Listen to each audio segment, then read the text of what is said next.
Halo semua, kali ini kita akan tutor singkat untuk membuka GeoZone ataupun unlocking GeoZone menggunakan DJI FlySafe. Kenapa ini penting dan bermanfaat? Karena beberapa lokasi untuk terbang drone merupakan lokasi yang memang restricted ataupun beberapa juga masuk ke dalam area terbatas yang tidak bisa diterbangkan. Terutama kalau kita ingin membuat mapping ataupun pemetaan-pemetaan tertentu di sekitaran area yang masuk ke dalam wilayah bandara, akan susah jika masih terhalang oleh geozone-geozone yang memang berada di bandaranya masing-masing.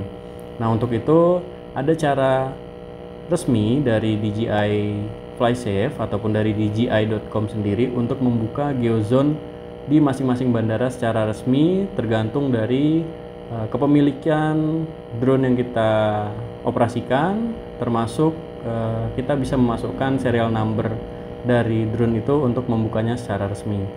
Nah, pertama kita harus membuka website dari DJI FlySafe itu sendiri.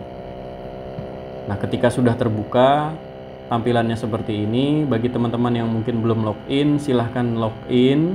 Nah, login ini bisa memasukkan email dari email DJI Go yang sudah teman-teman buat, sudah sign up di smartphone ataupun perangkatnya masing-masing.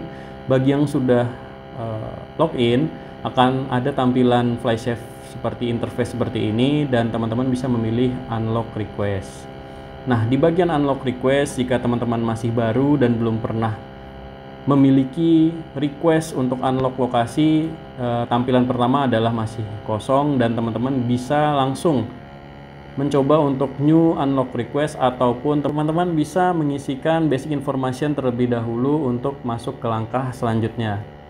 Nah, yang pertama ada background certification. Jika teman-teman belum mengisi, ini bisa diisikan dengan personal informasi dari teman-teman sendiri seperti nama, lalu country ataupun region tempat teman-teman tinggal, email yang digunakan sebagai email DJI Go, lalu nomor telepon dan industri ataupun tempat pekerjaan teman-teman seperti apa yang sedang dikerjakan. Lalu bagaimana dengan scope ataupun pilihan untuk aplikasinya, untuk mengaplikasikannya.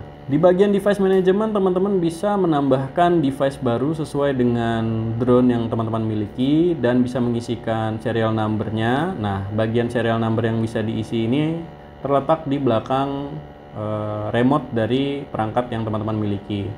Lalu teman-teman bisa juga memilih aircraft modelnya itu masuk ke dalam model apa, apakah Phantom ataupun Matrix ataupun Mavic dan lain sebagainya, dan diberikan nama. Lalu di bagian pilot management, teman-teman bisa menambahkan misalkan nama pilot, dimasukkan emailnya, email DJI yang teman-teman sudah login ataupun sudah sign up di DJI Go, sesuaikan dengan nama pilotnya. Lalu ketika semua data sudah terisi, teman-teman bisa balik ke unlock request. Nah, di bagian ini teman-teman bisa menambahkan di lokasi mana ataupun di sekitaran bandara mana yang menjadi target penerbangan teman-teman yang akan dibuka geozone-nya.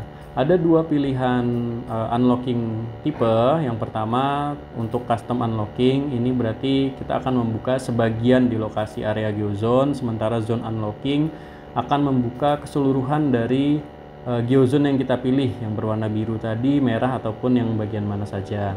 Kalau sudah, misalkan ini saya akan membuka zone unlocking, bisa kita klik confirm. Nah, di bagian ini akan masuk ke basic information, di mana informasi ini adalah informasi yang telah teman-teman isi sebelumnya, ataupun jika teman-teman belum mengisi, akan diarahkan ada tombol add device di bagian devices, ada bagian tombol add pilot di bagian pilotsnya ketika teman-teman belum mengisikan data. Namun ketika teman-teman sudah mengisi, ini tinggal kita pilih saja contoh device. Saya menggunakan Phantom 4 Pro untuk device-nya, lalu serial number-nya ketika kita klik akan masuk serial number kita yang sudah diisikan sebelumnya beserta nama device-nya. Lalu di bagian pilot ini juga bisa kita pilih sesuai dengan email yang sudah kita isikan. Jadi di sini tidak hanya satu account sepertinya, jadi bisa account-account yang berbeda dengan email yang berbeda pula. Nah, di bagian ini kita akan dapatkan interface berupa peta untuk mengaplikasikan detail dari zona unlocking mana yang akan kita coba buka. Nah, misalkan di sini saya akan membuka di sekitaran Bandara Adi Sucipto Yogyakarta, lalu di sekitaran bandara. Nah, ini bisa digeret saja dan kita bisa memilih. Ada 3 tipe zone ya, geozone yang tersedia, yaitu altitude zone, lalu restricted zone, dan authorization zone. Nah, karena kebetulan lokasi yang akan kita terbangkan berada di sekitaran authorization zone, kita bisa mengeklik kiri authorization zone sehingga nanti timbul dialog box seperti ini. Nah, ini artinya authorization zone-nya sudah terpilih. Nah, di sini juga ada informasi bagaimana cara membuka dari masing-masing geozone yang ada, dan kita bisa memilih waktu mulai kapan dan sampai kapan geozone ini akan terbuka ketika kita akan menerbangkan drone yang kita miliki. Nah, di sini mungkin saya akan memilih misalkan hari Sabtu, dan di bagian belakangnya sudah tertera tanggal maksimal dari terbukanya geozone ini. Berarti ini 3 hari ya totalnya, 3 hari pekerjaan ataupun 3 hari terbukanya geozone. Nah, untuk unlocking application reason-nya saya coba isikan misalkan terkait dengan riset untuk foto udara terkait dengan sensus kepemilikan rumah. Misalkan saja ini bisa disesuaikan dengan kebutuhan ataupun alasan dari teman-teman untuk membuka zona ataupun unlocking zone ini. Kalau sudah, bisa diklik submit. Ketika nanti berhasil, nah, submissionnya successful tandanya, dan di sini zone unlocking dari yang teman-teman minta sudah bisa diakses, dan teman-teman sudah ready untuk membuka ataupun menerbangkan drone teman-teman di lokasi yang berada di sekitaran geozone yang ingin diterbangkan. Tapi teman-teman juga jangan lupa bahwa keselamatan terhadap penerbangan komersil dan keselamatan di sekitar bandara itu nomor 1, sehingga tetaplah terbang dengan keamanan. Dan apabila teman-teman akan terbang di sekitaran lokasi restricted ataupun zona altitude, tempat terbang ataupun landing dan take off pesawat, teman-teman memerlukan notam ataupun izin dari instansi setempat.